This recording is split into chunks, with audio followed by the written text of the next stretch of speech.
નમસ્કાર મિત્રો, અમારી ચેનલમાં તમારું સ્વાગત છે। આજે આપણે જાણશું કે ઘરમાં પૈસા કેમ નથી ટકતા।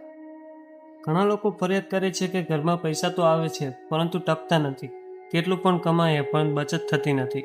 વાસ્તુશાસ્ત્ર મુજબ ઘરમાં કેટલીક એવી ભૂલો હોય છે જેના કારણે લક્ષ્મી માતાની કૃપા ઓછી થઈ જાય છે।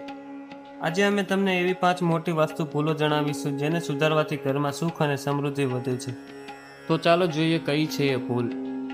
પહેલી ભૂલ, મુખ્ય દરવાજાની ગંદકી। વાસ્તુશાસ્ત્ર મુજબ ઘરના મુખ્ય દરવાજા દ્વારા ધન અને સકારાત્મક ઉર્જા ઘરમાં પ્રવેશ કરે છે।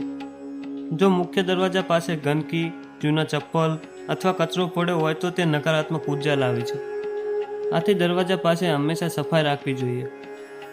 દરરોજ સાંજે દરવાજા પાસે નાનો દીવો પ્રગટાવવાથી લક્ષ્મી માતાની કૃપા વધે છે। બીજી ભૂલ, તૂટેલી વસ્તુઓ રાખવી।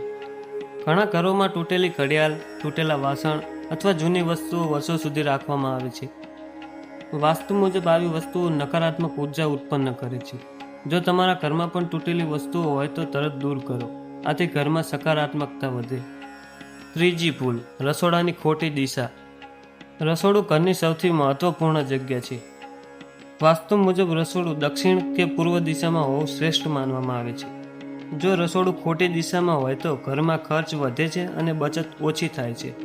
રસોડું હંમેશા સ્વચ્છ અને વ્યવસ્થિત રાખવું જોઈએ। ચોથી ભૂલ, ભગવાનની મૂર્તિ ખોટી જગ્યાએ। ઘણા લોકો ભગવાનની મૂર્તિ ક્યાંય પણ મૂકી દે છે। વાસ્તુ મુજબ ભગવાનનું સ્થાન ઉત્તર અથવા તો પૂર્વ દિશામાં હોવું જોઈએ। મંદિરની આસપાસ સફાઈ રાખવી ખૂબ જરૂરી છે। દરરોજ ભગવાનને દીવો અને અગરબત્તી કરવાથી ઘરમાં શાંતિ અને સમૃદ્ધિ આવે છે।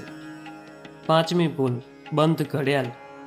ઘરમાં બંધ ઘડિયાળ રાખવી ખૂબ મોટી વાસ્તુ ભૂલ માનવામાં આવે છે।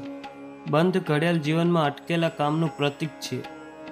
જો ઘરમાં કોઈ પણ ઘડિયાળ ચાલતી ન હોય તો તેને તરત રિપેર કરાવવી જોઈએ અથવા તો દૂર કરી દેવી જોઈએ।